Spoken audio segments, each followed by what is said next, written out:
Magandang araw po mga ka-KTF, Father. Magandang araw po mga ka-KTF. Yeah, it's been a while. Yeah, no? na-miss namin kayo. Opo, na-miss po namin kayo. At sobrang jam-pack itong ating Lenten season ngayon, Father. No? Kasi I think tama. first time mo yatang walang parokya ngayon. Yes, university chaplain ako. University chaplain ngayon. And I'm sure yung mga parokya mo ngayon, yung mga previous parokya pala, no, they're very, very busy. And still, no, even if nasa school, tuloy-tuloy pa rin yung ano natin, no? And seminary formator din sa UST Central Seminary at nagkataon na ngayon ay Easter break ng mga seminarista. Easter break nila, no? At of course, Easter break din ng AUF. That's good, that's good.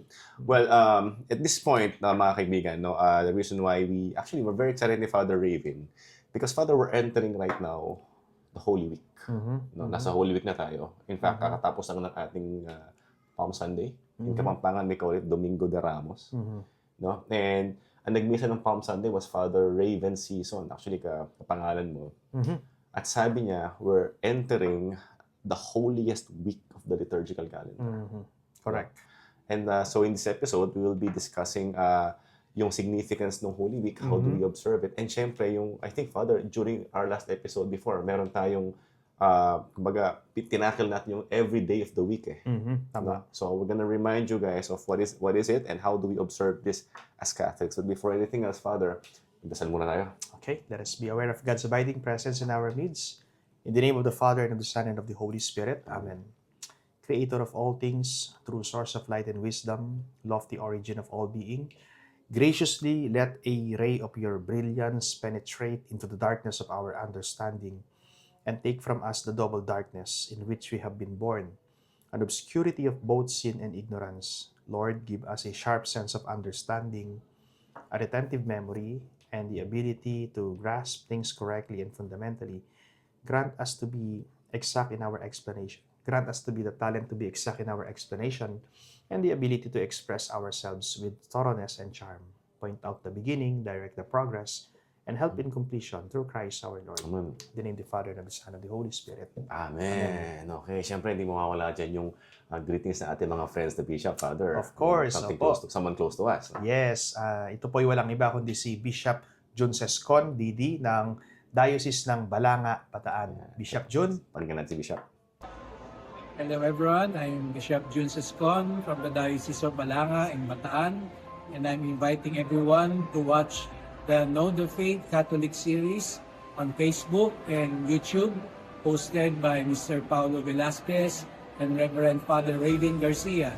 Thank you and God bless. Maraming salamat po, Thank Bishop. you so much po, Bishop Jun. Yan. So, okay, Father. Actually, na-mention natin sa ating mga viewers kanina na kasi nung tinawagan kita nung isang araw, no?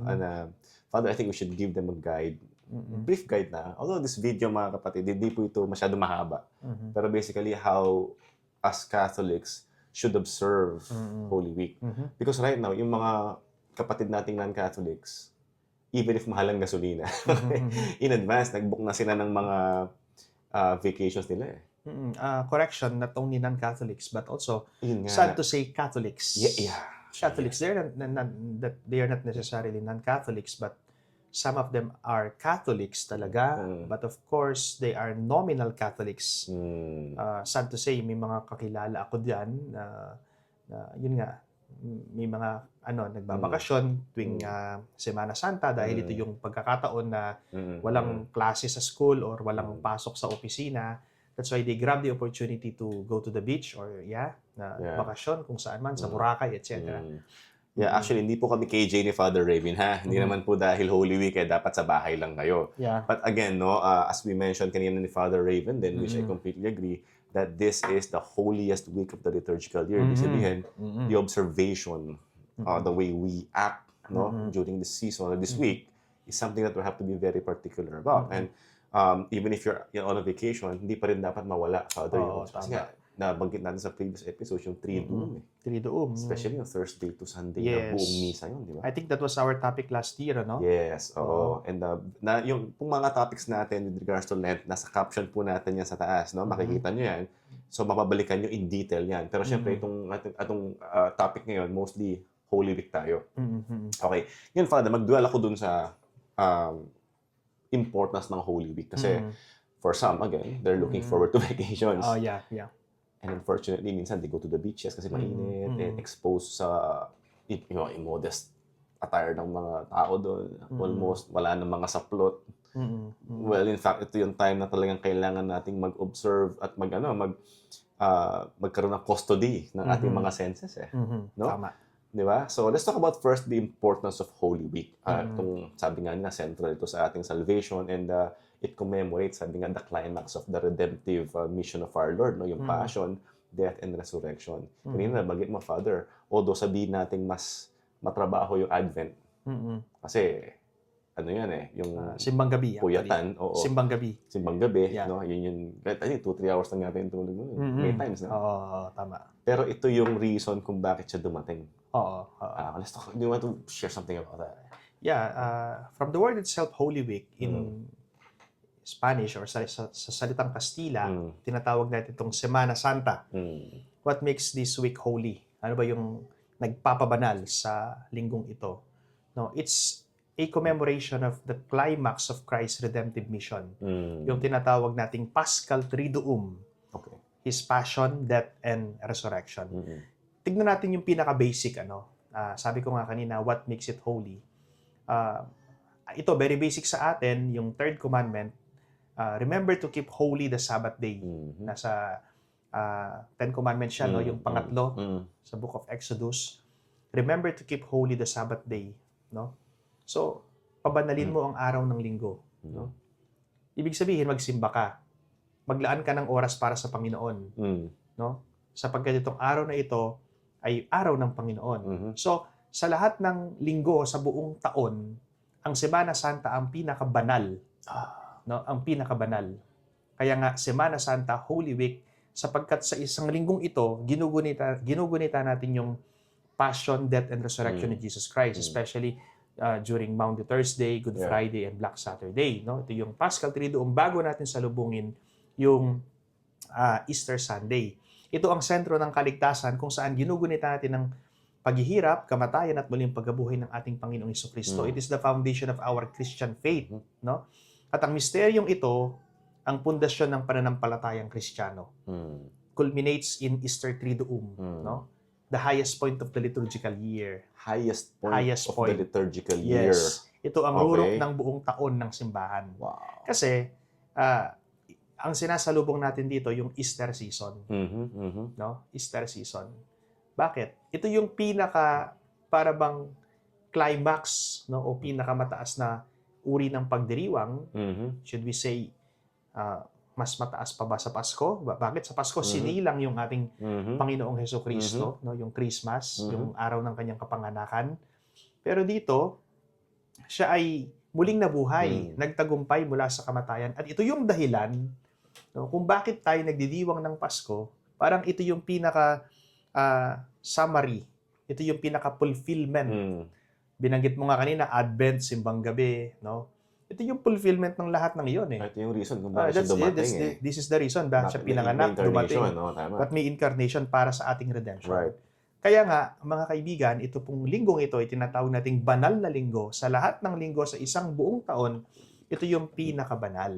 No? Kaya nga, kung ating ino-honor ang araw ng linggo, remember to keep holy the Sabbath day, no, the Lord's Day, dapat din ay remember to keep holy this Holy Week.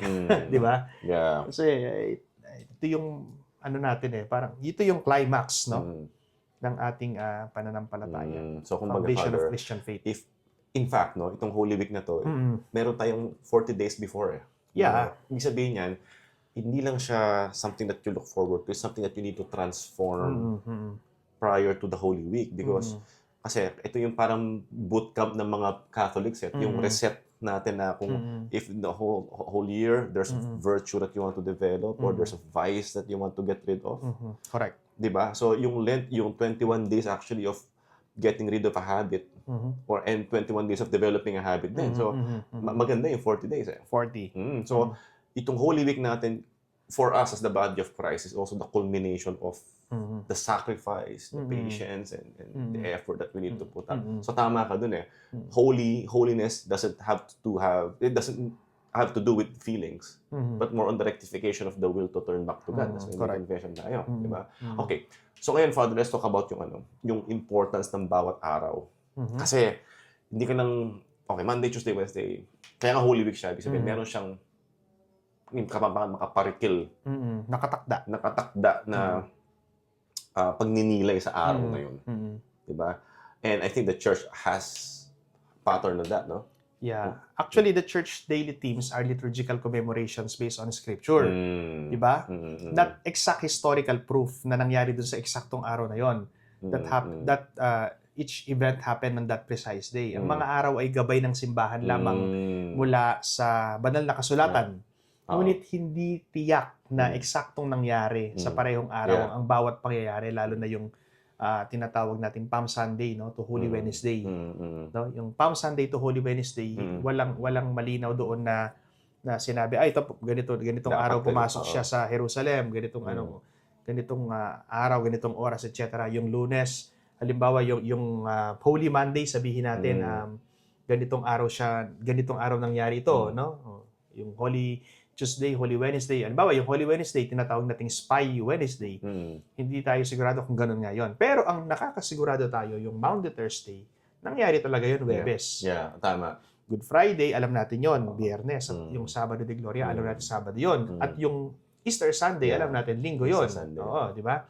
So, yun nga, simulan natin sa Palm Sunday, no? Palm Sunday muna, yung Domingo de Ramos. Domingo de Father, Ramos. balik tayo doon sa sinabi mo na even if yung Monday, Tuesday, Wednesday natin na hindi siya nakasaad dun sa biblically kasi nga, pero tradition-wise, the saints actually, even the visions of the saints saw yung pagkasunod-sunod niyan sa ating hindi na siya chronological sa Bible, but these are the events that actually happened in history. No? And it began actually nung sinelebrate natin yung simula muna tayo sa Palm Sunday. Ito yung ready na si Jesus to go through this. Ito yung entry niya sa Jerusalem. No? Ito yung pagpasok niya. Yeah. At makikita natin yung gospel dito, yung entry into Jerusalem. Ito yung ebanghelyo na binabasa ng pare bago siya magbasbas ng mga palaspas. Ito yung gospel ni Matthew chapter 21 verse 1 to 11, no? Yung entry into Jerusalem. Makikita mo yung masayang pagpasok ng Panginoong Hesukristo sa banal na syudad kung saan sinalubong siya ng mga tao. No? Dalawa yung gospel nun, Father. Yung pag-enter niya, at saka yung sagutan sa gospel. That's the passion narrative. Passion narrative. Yung pagpasok niya sa Jerusalem, yung entry into Jerusalem, yun yung gospel na ginagamit natin, na binabasa ng pare bago niya basbasan ang mga palaspas. No? Nasa isang kapilya siya, no, babasahin itong ebanghelyo na ito, magbibigay siya ng short reflection or homily. Afterwards, merong rite of blessing at babasbasan yung mga palaspas. After that, maglalakad silang lahat, yung pari kasama ng mga tao, papunta sa simbahan. Pero traditionally, meron tayong mga tinatawag na dito sa atin sa Pampanga, kubol, no? Kubol. Tatlong kubol 'yon na kakantahin yung Hosanna, no? Tatlong ano 'yon, no? Yung mga angels, yung mga bata kumakanta yan mga angels or choir na tatlong pangkat bago ka makapasok sa loob ng simbahan. At pagkapasok mo sa simbahan, diretso yan sa Liturgy of the Word and then Liturgy of the Eucharist. Yung pinaposition din, Father, yung Jesus Christ na nasa asno, di ba? Yes. Kaninang yung ganun nga yun. Yung pinoprocession siya. So, the blessing of palm and procession of palms. And then, pagpasok sa simbahan, it's the proclamation of the passion narrative. No, yung passion narrative, ito na yung misa. Yung first reading natin ay galing kay Prophet Isaiah, chapter 50, verse 4 to 7. And then, yung ating second reading ay galing sa letter to the Philippians, chapter 2, verse 6 to 11. At yung ating gospel ay Matthew chapter 26, verse 14 to 27 to 66. That's the passion narrative. Pero syempre, nagbabago yan kasi yung cycle ba, ABC, no? Matthew, Mark, and Luke, depende sa taon. Pero Matthew tayo. Yung liturgical, let me check, no? So, the gospel, yung gospel ngayong taon na to is from the Gospel of Matthew. I see. Okay. So, during this Palm Sunday, Father, somehow, is a little bit of rejoicing, a little bit, kasi nga, papasok ang Panginoon sa Jerusalem. Ito yung time where the Jews Mm-mm. were welcoming him as the Messiah. Mhm, mhm, Diba? That's why they're singing Hosanna that time. No? mhm. And yung winawagay yung mga laspas, and then they're putting their garments, I think, doon sa dinadaanan nung sinasakyan ni Jesus Christ. Mhm. No? So the Palm Sunday is the beginning of the Holy Week. Yes, correct. Nakapula.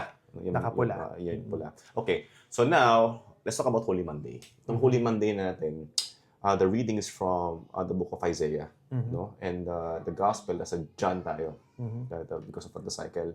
Ano yung highlights natin dito? What would you want to share, Father, with regards to the meditation? Ano man nangyayari sa Monday according to our tradition? Pwede kong dagdagan yung Palm Sunday kasi may kulang. Ay, sige, go ahead. Oo. go ahead. Kanina, ang tinakal lang natin, yung entry ni Jesus sa Jerusalem, but we forgot to give emphasis on the passion narrative, no?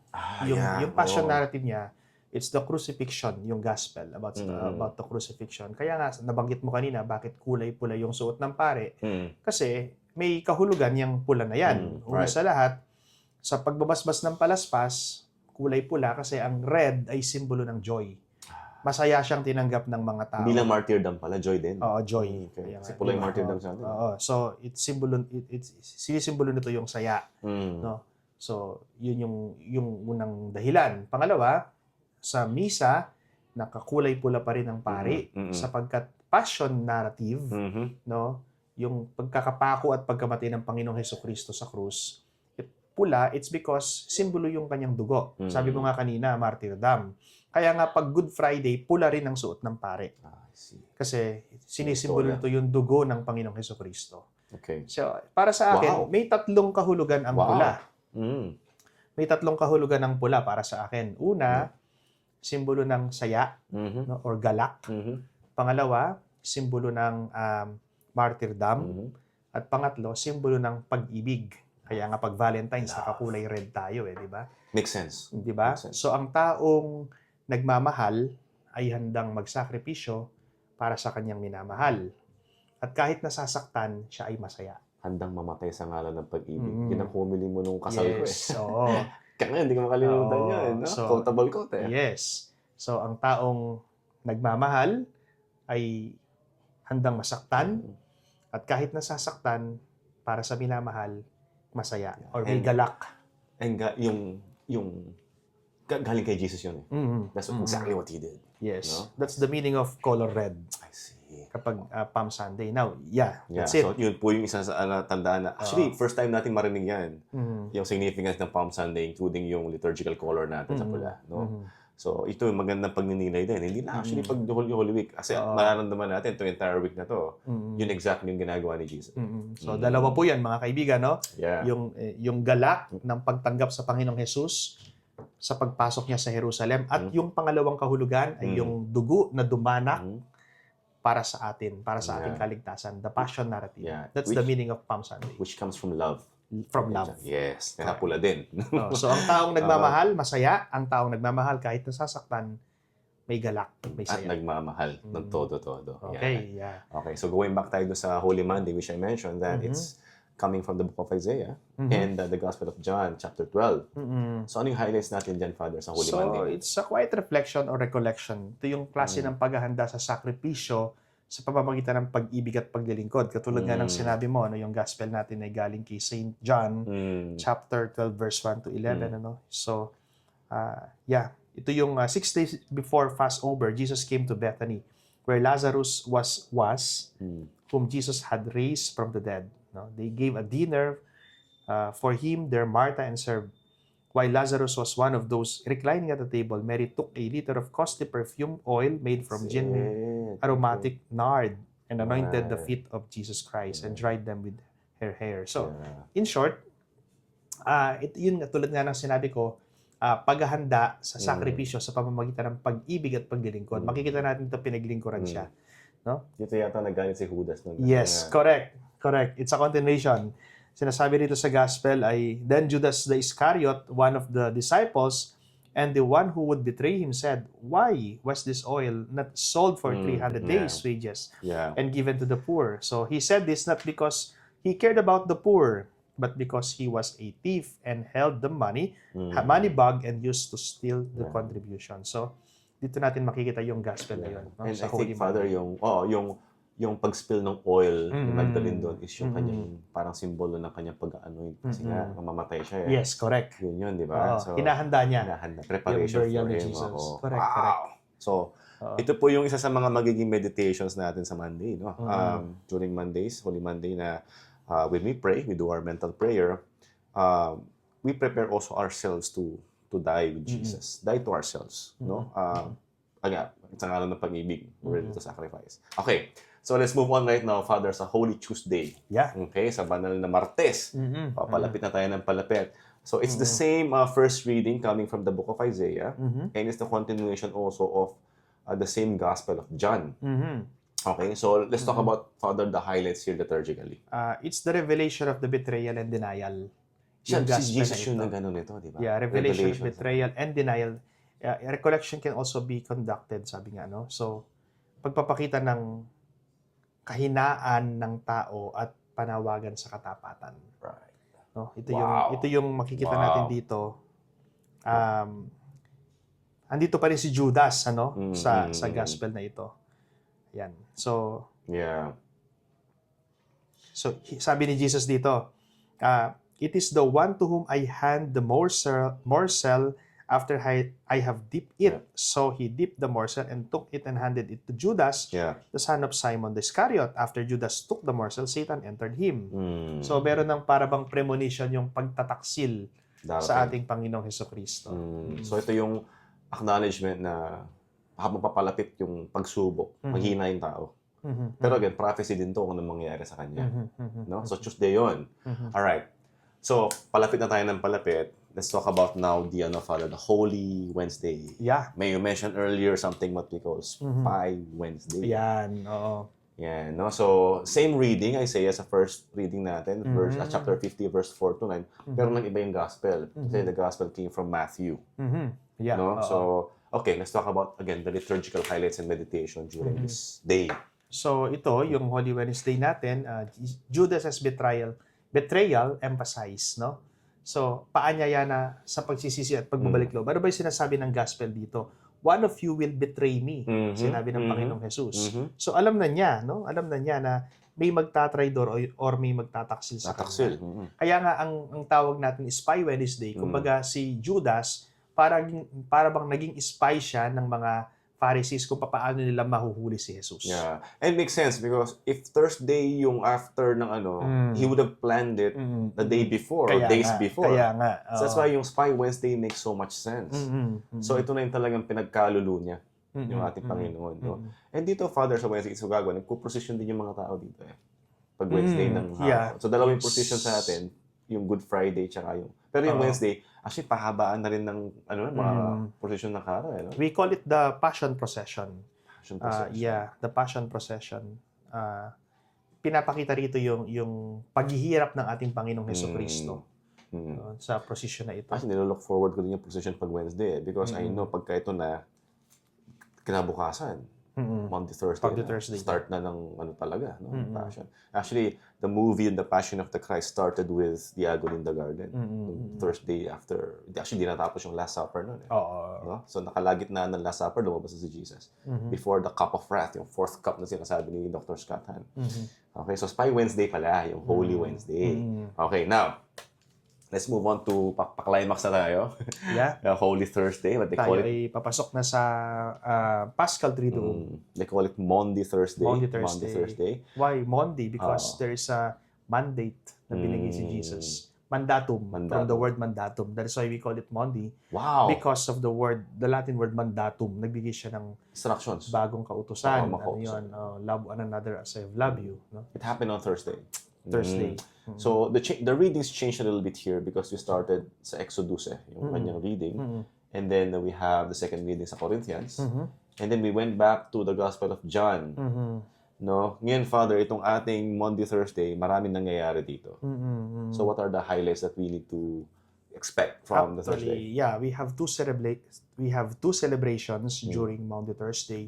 Yung pinakauna, yung sa umaga, traditionally, ito yung Christmas, kung saan lahat ng kaparian sa isang diocese ay mag-iipon-ipon at magsasagawa ng banal na misa sa pangunguna ng obispo. Yun yung nasa O, katedral. yung obispo. Sa atin sa Pampanga, ginagawa ito Saturday before Palm Sunday para wala nang hassle dun sa Maundy Thursday. Para Right. diretso na lang yung pagpiprepare sa hapon. So, allowed naman yon, pwede naman yon. Pero Pero, yung oil of chrism, I think Yes. nagkakaroon ng yeah, that's why blessing. we call it Chrism Mass. Chrism Mass. Oo, kasi dito Kaya- binabasbasan ng pare Mm. sa Maundy Thursday ng umaga. Sorry, mali yung term ko. Mm. Dito binabasbasan ng obispo ang tatlong klase ng oil. No? Yung oil of catechumen, yung oil for the sick, at yung chrism oil. No? Chrism oil. Oo, So, kaya yun pala nga, yun. yeah, the word itself, catechumen, catechumenorum, ginagamit sa mga catechumens, no? And then yung oil for the sick, yung ginagamit naming mga pare na pang-anoint sa mga may sakit, no? Para sila ay patawarin sa kasalanan at pagkalooban ng kagalingan ng Panginoon. Pangatlo, yung banal na krisma, ito yung ginagamit sa pagbibinyag, Okay. sa pagkukumpil, at sa pag-ordain. Hindi lang yon kapag dinededicate ang isang simbahan, ito rin yung Ayun, may ginagamit sa altar, no? diba? sa altar. Oo. Hindi yung pinapahit sa kamay niyo, Father, pag ordination niyo. Yes, Oo. kaya nga nakakapag-bless kami. And Sacramental the pa rin kamay effect, yeah, totoo yun. And the effect of this chrism is indelible mark. Because chrism means Christ, Kristo, anointed, di ba? So yun yung pagdiriwang sa umaga, Yeah. chrism mass. Pagkatapos, kaming mga pare, i-renew namin yung aming ordination promises or vows sa obispo. Yung pinangako namin sa obispo nung kami ay maordinahan ay sasariwain namin siya. Parang renewal of baptism. Renewal. Taon-taon yun. Taon-taon No? yun. Taon-taon. Mm. So, sa kinahapunan, gaganapin naman natin ang Supper. Mass of the Lord's Supper at dun yung washing of the feet. Mm-mm. So, kung mapapansin po natin, sa isang araw na ito, sa isang araw ng Huwebes Santo, meron dalawang klase ng pagdiriwang. Yung Chrism Mass at yung Mass of the Lord's Supper. Ano po yung pinapakita sa atin ito? Mga kaibigan, parehong itinatag ng Panginoong Hesukristo sa isang araw ang banal na orden ng pagkapare at ang banal na Eucharistia. Bakit? Kasi kung walang pare, walang Eucharistia. Walang magmimisa. Di ba? So, magkasabay niyang tinatag. At saan tinatag ng Panginoong Hesukristo? Sa huling hapunan, the institution of the Holy Eucharist and priesthood. No? So, pareho niyang tinatag sa Lagi mo isang sinasabi araw. yan, Father, na without the priest, There can would be no Eucharist. Eucharist. Okay? So, hindi talaga pwedeng mawala yun. Hindi siya pwedeng mawala. So, ayun nga po, katulad ng sinabi ko, Mass of the Lord's Supper and washing of the feet. Pagkatapos nun ay susunod na yung institution of the Holy Eucharist at ilalagay sa altar of repose yung Blessed Sacrament. Kung mapapansin po ninyo, mga kaibigan, walang final blessing ang Maundy Thursday. Right. No, hindi sasabihin ng pari, the Lord be with you, may the Almighty God bless you, the Father, the Son, the Holy Spirit. Walang ganon. The Mass has ended, walang ganun. Walang ganon. Kasi may kasunod, no? May kadugtong yung celebration ng Maundy Thursday, which is yung liturgy sa Good Friday. At yung liturgy sa Good Friday, kung titignan mo, wala siyang opening, wala siyang sign of the cross. Yeah. Kaagad-agad siya doon sa let us pray. Wala rin siyang final blessing, no? At ganoon din sa Black Saturday, wala rin siyang sign of the cross. Right. So, kailan ng final blessing? After ng Easter Vigil Mass. Easter Sunday Mass na. Easter Vigil Mass. Easter Vigil Mass. Easter Vigil. Okay, so ito yung Saturday ng gabi. salubong, Oo, di ba? hindi pa yun yung Easter Sunday. It's the tama. Easter Vigil Mass. Doon ibibigay yung final blessing. So, meron siyang beginning, meron siyang intro sa Maundy Thursday, at yung final blessing matatanggap mo sa Black Saturday, Sabado de Gloria, Right. yung Easter Vigil Mass afternoon. Okay. So, ibig sabihin, yung isang celebration po na ito ay ginaganap sa 3 araw. Sa buong misa siya. Oo, sa 3 araw, isa lang ang celebration. In short, kailangan mong mag-attend. Yun ang sinasabi natin. Kasi, Kailangan mong mag-attend. oo. Okay, fine. Hindi tayo nagsisimba ng Monday, Tuesday, Wednesday sa Holy Week. Pero yung Thursday to Vigil Mass is very important kasi Oo. kung misa yun, obligation yun. Kasi nga, yung huli mo is Mhm. renewal ng baptism sa Easter. Mhm. Mhm. Ibig mo sabihin, mga kaibigan, kahit saan ka man nagbabakasyon, Mhm. kahit saan ka man mag-spend ng Holy Week, as Catholics, yung Monday, Thursday, up to Easter is very, very important. It's something that we have to observe. We have to participate, Mhm. and we have to prepare our souls, no, Mhm. to receive our renewal of baptism and, of course, the Holy Eucharist. Mhm. No? And ito yung unfortunately hindi na observe Mhm. not just the non-Catholics but sa Mm. mga kapatid po natin mga Katoliko. Mhm. No, na nakakalungkot kasi grasya eh. Mhm. And again, in-institute to ni Jesus Mhm. at obligation to, Father. Holy day of obligation Mhm. yan. No? Mhm. So, yun pala siya. And then you mentioned, Father, the repose of the Blessed Sacrament. Mhm. Mhm. Ginugunita din natin dito yung tradition, which is yung 7 churches. Yung Yes. iglesia, yung Bisita Bisita Iglesia. Iglesia. So in short pala, Father, simula na ng Easter Triduum talaga yan. Pagkakatatag ng Holy Yung Maundy Eucharist, Thursday. Okay. Simula. So, okay, kanina you mentioned about the entire Triduum, which is until the Vigil Mass of Easter. Mhm. No? So, a little bit, pag-usapan natin na yun yung Good Friday. Mhm. Kasi ito yung special, especially sa atin dalawa na we've been leading the 7 last verse and all. Mhm. And you mentioned kanina din na walang sign of the cross, walang greeting. Yung Walang pare. greeting. Diretso siya. Wala rin final Oo. blessing. But we're still reading the liturgy. Yes. Kasi Merong liturgy of the this word. coming Good Friday, may part ako doon sa sagutan eh. No? So, meron tayong Isaiah, chapter 52, and then Hebrews for the second reading. And again, the book of John. The Gospel of John. The Gospel of John, no? So, liturgical highlights tayo, Father, ng Good Friday. Well, ito yung liturgy of the Passion. Katulad nga ng sinabi mo, no? Tapos, yung veneration of the cross. Kung saan ipapahalik ng pari yung crucifix, no? And then, meron tayong solemn intercessions, and then solemn procession. Ito yung paggunita natin sa kamatayan ng ating Panginoong Jesucristo sa krus. Yeah. So, ito yung actually, tinatawag natin itong Mass of the Pre-Sanctified. Why pre-sanctified? Because yung mga banal na hostia na i-distribute sa mga tao sa araw na yon ay pinabanal na a day before. Kasi walang consecration. Walang consecration. Walang consecration sa... Walang consecration sa Good Friday. At walang misa sa Good Friday. Meron kang nag-chat sa akin sa Messenger, Father, pwede po bang magpa-bless sa inyo sa ganitong araw? All sacraments, I think, are suspended. Yes. Including confession, di ba? No. Wala, di ba? Wala No. Confession is okay. Pwede. Anointing is Pwede. allowed. Sa bagay kasi nga, what if mamatay ka sa Good Friday? Pwedeng mag-confess ng Good Friday, pwede mag-anoint ng Good Friday. Ang wala lang is yung usual na baptism, confirmation, house blessing, ganyan. blessing, weddings. May nagpapabless sa akin ng bahay, Black Saturday ng umaga or Good Friday. Sabi ko, hindi pwede. But of confession, yes, you can go to confession on Maundy Thursday, Good Friday, and Black Saturday. You can go to confession and we priest, we can anoint. Yeah. Kasi ano yun yung sakramentong yun, hindi pwedeng ipagkait sa mga Hindi tao. naman alam kung mamamatay. Wala naman hindi pwedeng magpakumpisal. Okay. So ang hindi lang namin advisable gawin ay yung yun nga, yung may magpapabless sa'yo ng bahay o kaya magpapakasal Sabado de Gloria, walang ganon. Walang ganon. Okay. So, kaya nga, hinuhubaran yung altar eh. Tatanggalin yung mantel ng altar. Kasi ibig sabihin, walang misa. That's why a while ago I made mention, we call it Mass of the Pre-Sanctified kasi pinabanal na yung mga ostia nung Maundy Thursday para ipamigay sa communion sa Good Friday. Kaya kailangan liturgy. tinatansya rin ng parish yung number of hosts. Correct. Para Correct. hindi ka magkulang sa Friday. Correct. Tama. Friday, Saturday pala. Tama. Meron akong alam na nagkulang yung hostia ng Maundy Thursday.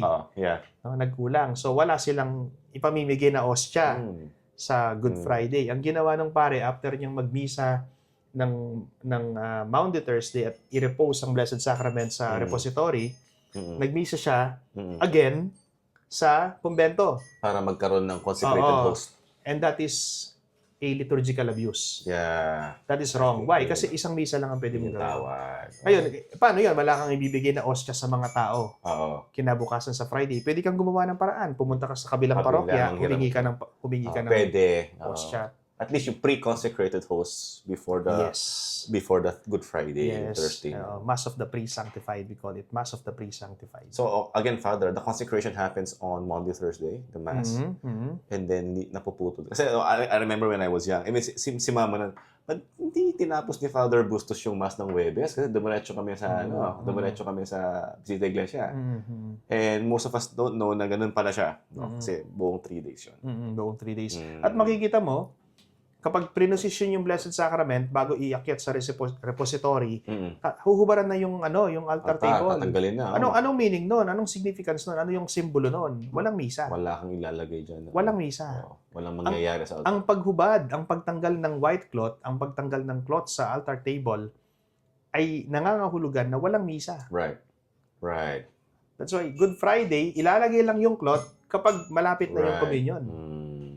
Doon lang siya ilalagay. At after communion, tatanggalin ulit yung cloth. Got it. At bibihisan pa lang ang altar table sa Sabado de Gloria. Doon sa Vigil Mass na. Yes, sa Vigil Mass. Pag ginawit yung Gloria. So ayun po mga kaibigan, no? Confession is still a go.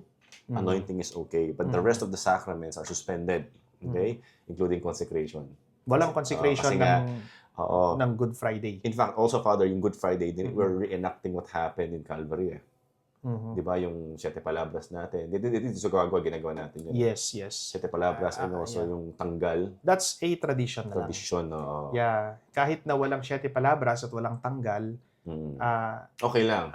They're not obliged to find anything like that. Yes. But the faithful are kailangan talagang yung misa nung Good Friday na yun, which is yung continuation. No, it's not a misa. It's a liturgy. Good Liturgy, Friday liturgy. So, kasama sa Triduum. Kasama siya sa Triduum. Yun. At ito pa, paalaala po sa mga ating viewers, yung iba, nagsisimba ng Maundy Thursday, nag-a-attend ng Maundy Thursday, absent sa Good Friday. Okay. Tapos babalik ng Black Saturday. Kulang yon. Yun ang sinasabi ko, na kailangan mong attendan yung Friday liturgy.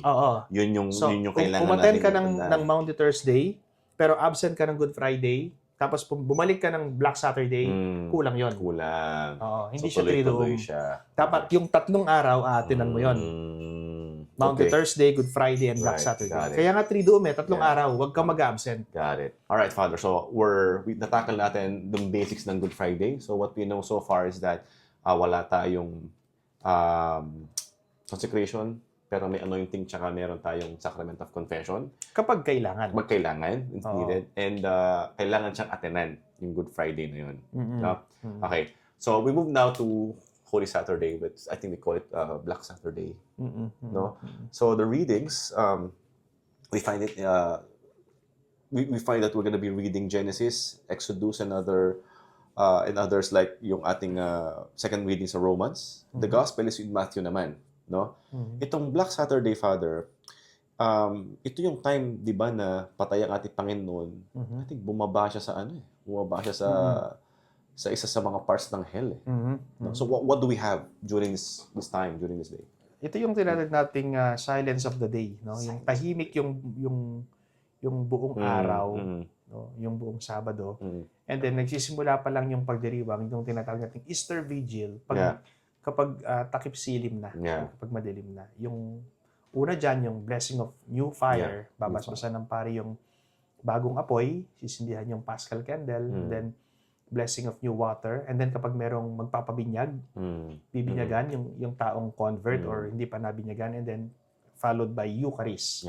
But of course, dun sa celebration na ito, dito yung mga maraming readings. I think 8 readings, no? 8 readings. Oo, parang i-narrate doon yung history of salvation from Genesis onwards, no?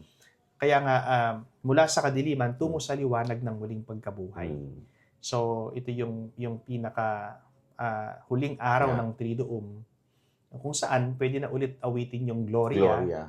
At yung Alleluia, no? At dito rin yung time para tanggalin yung talukbong ng mga purple ng mga santo. Veils. Tama. Kasi I think, Father, nag-start yung Passion Tide. Passion Tide. The week before the Holy Week. Yes. Yung Sunday before on the Holy Week. fifth fifth Sunday Sunday, of Lent. including the crucifix, I think, was covered. Yes. Pero pagdating ng Good Friday, tanggal na yung veil ng crucifix. Ng crucifix for the veneration. For the veneration, but the rest are still covered. Yes. Pagdating ng, yung Easter Vigil ng Saturday, tanggal na lahat. Lahat. Kasi ito na yung pagkabuhay na, di ba? Pagkabuhay. Oo. Oo. Wow. So, ganun siya. Ganun yung ano niya. So, Father, yung nagsimba ng Easter Vigil ng Sabado, counted na yung obligation nila ng Sunday, di ba? Yeah, pero still we are encouraged to attend the Sunday Of course. obligation. Sunday Oo. pa rin. Kasi yung Saturday, yun yung pangatlong araw na nag-triduum ka eh. Tama. Kasi dalawa nga lang. Nag-triduum ka eh. Oo. Oo. So, pwede rin naman. Tama. Well, ando na rin naman yung profession of faith, yung tawag dito. Baptism, renewal of Renewal of baptism. baptismal promises, nandun na siya. Na ginagawa rin sa Sunday. Yeah. Oo. And well, if you're a daily mass goer, wala kang problema. Kasi yung devotion to the Holy Eucharist, which is going to mass every day, then you're fine. Okay? Oo. All right. So, ito na, Father. Okay? Easter Sunday. So, what do we expect? Kasi right now, ang reading is coming from Acts of the Apostles. Hindi siya nasa Old Testament. Then Colossians. And then we have the Gospel of John. Di ba? So, you mentioned, ito yung parang continuation din ng Easter Vigil kasi almost the same. But again, nagsisimba kami every day eh. So, we still go with the Easter Vigil. So, let's talk about the liturgical highlights of this one. Well, katulad ng sinabi ko kanina, maririnig na natin uli yung pag-awit ng Gloria, yung Alleluia, ibabalik na yan, and then the joyful solemn celebration. The renewal of baptismal promises, no? Habang nakasindi yung kandila mo na galing sa Paschal Candle yung liwanag, no? Sapagkat ito yung kaganapan ng tagumpay ng Panginoong Jesucristo laban sa kasalanan at kamatayan. Kaya ito yung pinaka mataas na uri ng celebration. At hindi pwedeng mamintisan. Yes. Kasi renewal ng baptism natin Yes, ito. tama. Unless you're gravely sick talaga, no, nasa hospital, or talagang hindi ka magalaw. But the thing is that this is where we actually, again, no, remind ourselves who we are, yung indelible mark natin as baptized Catholics. And yung oath natin to really, no, be with the Lord. Yan eh. Easter Sunday. Yan yung tagumpay ng ating Panginoon. Oo, tama. Muling pagkabuhay yan eh. Oo. And that's the reason bakit tayo nag-observe ng fasting, abstinence, almsgiving sa panahon ng Kwaresma. Kasi hinanda natin yung sarili natin para sa pinakamasayang araw na ito, ng muling pagkabuhay ng Panginoon. Ito na yung pinaka-summit, no? Yung pinakahihintay natin, yung muling pagkabuhay, tagumpay ng Panginoon mula sa kasalanan at kamatayan. Laban sa kasalanan at kamatayan. May dagdag ko na bilang ako naalala si Father Winston Kabading. Sabi niya, there was a time that nagkwentuhan kami. Diba, nasa exorcism siya, diba? And noong time daw na, diba, he descended to hell, in our tradition, to get the just men and women. Yung limbo of the fathers na tinatawag. Tapos sabi ni Father Winston, meron daw isa under duress yung demon, no? Sabi niya, so tinanong yata siya like, what was it like when Jesus was there? Tapos ni-reveal daw niya, Jesus was so serious to get the just, sabi niya. When we were there, He didn't even look at us, sabi niya. So ganun daw ka-authoritative si Jesus kasi He's the Lord of life and death. So kaya yung pagkabuhay niya, alam niya, nabubuhayan niya yung mga sa Kanya. And the Easter Sunday is the manifestation of the conquering of or the victory of our Lord. No? Yun eh. Yun yung hinihintay natin. No? At yun yung promise na mangyayari sa atin at the end of time. No? So ito pala, Father, no? Napakaganda ng mga ano natin sa Easter kasi nga, hindi lang yung buong taon na 12 months ka na puro sarap. Kasi kailangan mo rin ng 40 plus days of resetting yourself and reminding who you are. Now, alright. So, since alam na po natin ngayon kung ano yung gagawin natin for the rest of the day, kung ano ano yung mga meditations doon sa ating Holy Week. So, how us as Catholics should observe this one? Kasi na-mention natin at the beginning of the video na meron ng iba, no, na hindi ito yung priority. Priority is bakasyon. No? So how do we do this? Siyempre, first of all, yung participation. Nabanggit natin kanina yan, where we actively participate in the liturgical practices, no? Especially yung ating Triduum. No? Nabanggit ni Father yan. And again, makilok po ng buong puso at pagdiriwang ng simbahan, no? Sa ating mga liturhiya, yung passion. Okay? Ngayon, medyo wala na yung sinakulo kasi may sinakulo before. Pero even then, you can do the meditations and participate. I think yung Stations of the Cross. Yes. Very important din po yan, no? hanggang Miyerkules Santo, no, meron po yan yung sinakulo natin sa ibang mga lugar. Diyan din yung mga, Father, sa Pampanga, yung... Hindi, ano yun, yung nagpapasa ng krus, at saka yung mga Is that, side note na, flagellation. is that necessary for salvation?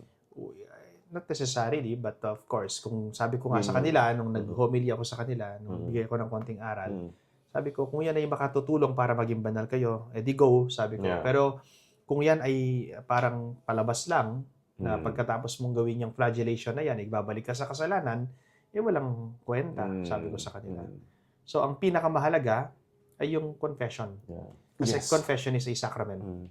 And syempre, yung prayers, meditation. Of Ito yung mga course. basics na kailangan mo nang ginagawa Yes. even before you flagellate yourself because extreme yun eh. Oo. No? Well, of course, dito sa atin sa Pampanga, we cannot remove that. Yeah, It's a tradition at hindi lang yon. Of course, nagbibigay kulay sa Holy Week. Right. Kaya dinadayo tayo ng mga Yeah. foreigner dito no? Oo. Kasi gusto nilang makita yan. Yeah. Isang tradition. Yeah. Yung nag-flagellate, nagpapapako sa krus. But of course, as I've said, ang pinakamahalaga po dyan kung gusto mong magbalik loob sa Panginoon ay yung sakramento ng banal na kumpisal. At yung contrition, yung Ako, pagbabago perfect act of contrition. yung rectification of will to the Lord. Oo. Tama ka dun eh. Pagpakasagat ka, pagtapos mo kung anong gagawin mo na... After mo mag-flagellate, parang iinom walang ka. nangyari, di ba? So Okay. parang wala rin kwenta, no? Ang benta. Yun. Siyempre, of course, receiving the sacrament of confession, which kanina, no, nabanggit natin. Even if we fail this Lent, maraming failures sa Lent. Aminin natin to, na may resolution ka sa Lent, then you failed, confession is there. And of course, yung, alamin natin yung examination of conscience, ano meron sa kailangan natin baguhin. No? So, tingin mo, ano pa yung pwede natin idagdag, Father, sa ano? Well, of course, observe fasting and abstinence. Importante yan. Importante yung fasting and abstinence. Mag-ayuno, tumiwas sa pagkain ng karne ayon sa utos ng simbahan, lalo na tuwing Miyerkules ng Abo at Biyernes Santo. And of course, pati yung Fridays of Lent. Ako, nabuo ko yan eh. Talaga? Oo. Nagbuo ko rin eh. Yung basta strictly. Fridays. Yeah, tama. I observe abstinence. Quoting from Canon Law, Article 1252, right. Abstinence. Ay, disiplina yan sa panahon ng Kwaresma. Hindi lang po karne eh. In fact, yung mga masasarap din. Pwedeng social media, pwedeng anything that's addictive. Correct.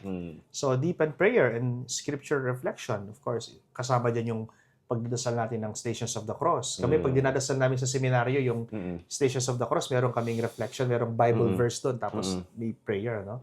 And then, of course, maglaan ng oras sa panalangin at pagbabasa ng Biblia, kalakip ng bisita iglesia, pagbabasa ng mahal na pasyon ng Panginoon, no? At, of course, almsgiving, practice of charity, and pagbibigay, acts of mercy, of course, forgiveness, no? Yun, mga bagay na yun.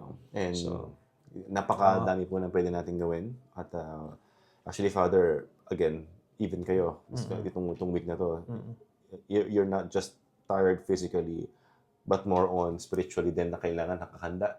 Kasi nga, no? Sana, we were praying na maraming magbalik loob. And again, if meron tayong isa sa mga kailangang isa buhay is yung contrition. Kasi ito yan, pagbabalik loob sa Diyos eh. Hinihintay lang tayo natin, Panginoon, to go back to Him and strengthen our spiritual lives through His help and grace. And we get this through the sacraments, which is nangyari nung Monday, Thursday, tuloy-tuloy yan. Peak and summit, the source and summit of our salvation, which is the Holy Eucharist.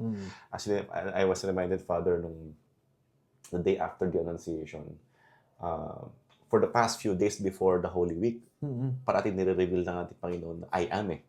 Yun yung mga gospel eh. Yes. Diba? Diyan niya sinasabi sa mga Pariseo, ako to, the Father and I are one. Yan ang lagi yung sinasabi. And this is what's going on. No? Jesus Christ wanted to unite Himself with us. And with the Holy Eucharist, wala nang pinaka-humble pang way and the most charitable way to give Himself to us. This passion tide and passion of our Lord and the Holy Eucharist. Father, any last message for our viewers? Maglaan po tayo ng oras at panahon, mga kaibigan, sa ating pananampalataya, sa ating buhay kabanalan. Of course, huwag kalimutan magsimba. No? Lalo na po ngayong panahon ng Semana Santa. Ito po yung araw kung saan, wala tayong klase sa school, wala tayong trabaho sa opisina, pero sana gamitin po natin yung araw na ito, itong linggong ito, para magbalik loob sa Diyos at sariwain yung ating yung naging kwento ng ating kaligtasan. Okay. So, at least alam na po natin, mga kaibigan, no? Naway magkaroon po tayo ng intentionality ngayong Holy Week. At pinagdarasal po namin na kung ano man yung pagbabagong gusto natin sa ating mga kaluluwa, sa conversion for other people, kasama po yan sa ating mga dasal. Okay. So, Father, let's end with a short prayer. Okay. In the name of the Father, and of the Son, and of the Holy Spirit. Amen. Lord Jesus, we thank you for all the blessings that you gave us, which we will use for your greater honor and glory. Amen. Amen. The Lord be with you, With your spirit. and may the Almighty God bless you, the Father, the Son, and the Holy Spirit. Amen. Amen. Ayan. So, again, may we have a very fruitful Holy Week. My name is Paolo Velasquez. I am Father Raven Garcia. And thank you for watching Know the Faith Catholic Series. Maraming salamat po. God bless po.